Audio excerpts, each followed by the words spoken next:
Hello guys and welcome to week 11 my project. Before I start off, I just wanted to let people know that there is a new free product that you could use with Unreal, and that is whatever this name is. And what you could do is it takes real life images and makes them the world. Pretty much, if you have good internet speed and really good RAM, you could load this project up and get like maps of realistic areas. It just takes a longitude and a latitude, which you could pull off Google. You could get from Toronto, Peterborough, or New Brunswick, anywhere you want, and it'll be like a top-down actual satellite view of that. And when you zoom down into it, you could actually see the buildings pop up and they'll load as if you're like right down to the street view, right in Unreal. Later on, I think if they get really good speeds and stuff like that, you could use it probably for a car game, But sometimes the certain graphics, like the trees and stuff, look like they're not loading too good. But you probably wouldn't notice if you're doing something fast.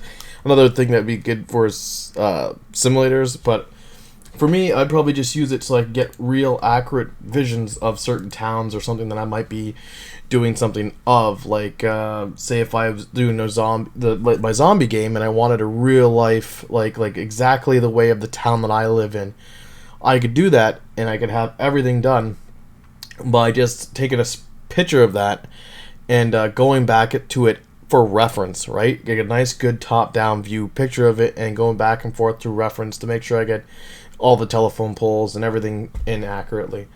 The other thing I want to talk about, people were talking about how I'm doing for time frame. I told them originally that I wanted to get this done in 6 months, and that my main time frame was 3 months for the beginning town and all my systems.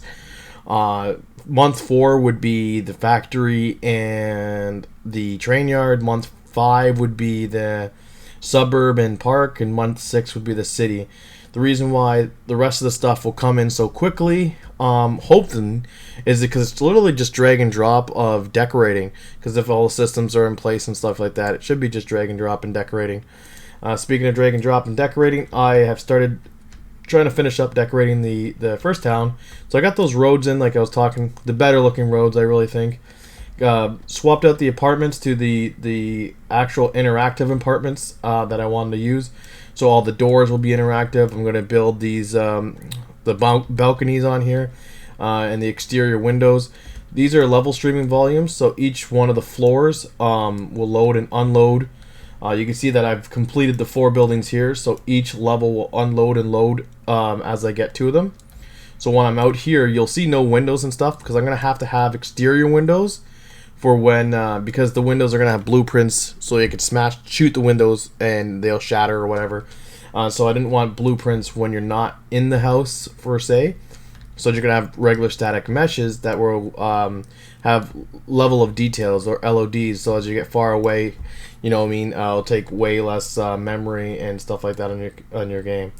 I also been working with the resource system, got some trees in there, and I've been working with the AI spawners. So right now this one just spawns once I join the world, and this one, as you can see the big lines here, this one is activated when I get close. Again, so this is a wave spawner, volume spawner, and an individual place spawner that I've been trying to work at and test. Last thing I wanted to make sure I mention in the video before she kills me is my fiance really wanted to take part in the game, and I showed her that I will get into the main project, something that she wanted to work on. And so what she did work on was a baby's room, and so she called it Titus's room after our son Titus, and she worked on a nice baby room here that we could access here. And then she also worked on a toddler's room after her son Dante. And again, she made her own little track, because these are all individual pieces. She actually built that little track herself, so she's having some fun in the Unreal Engine and putting everything together. And it also adds some randomizations to the room. Remember, originally in this prefab, this was the room I had in the prefab.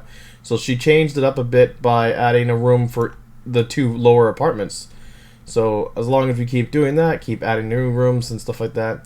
This building, I was doing tests with individual meshes, and so that's why it's all wonky, because I'm trying to get everything custom because some of these buildings here are all one solid mesh with different materials, and sure, that's faster sometimes, and it could be better for loading, but it doesn't give you really flexibility on making things really unique.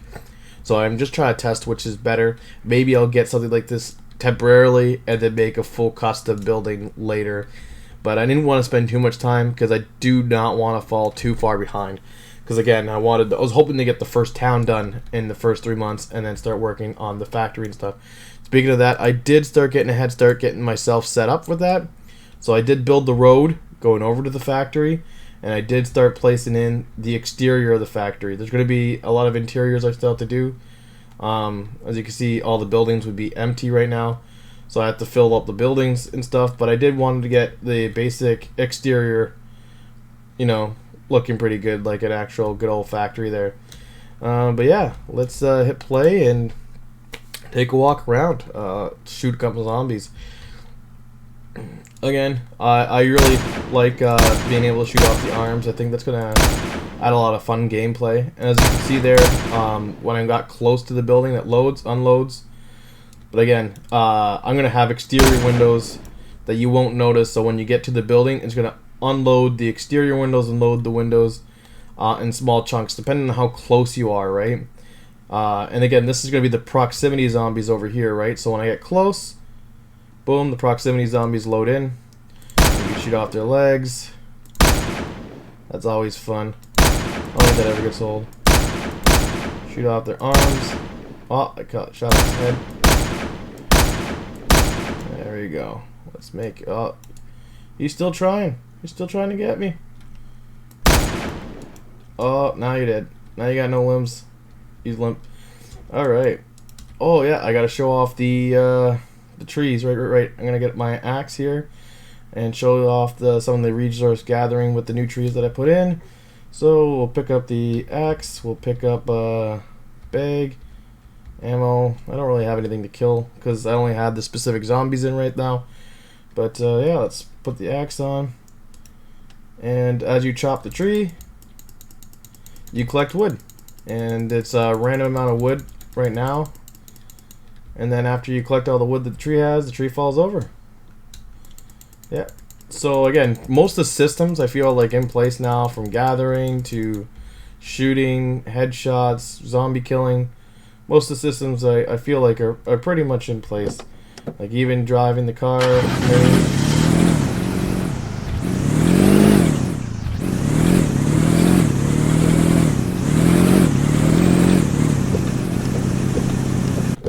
Again, I was saying last time, got some rain in there, snow, different weather.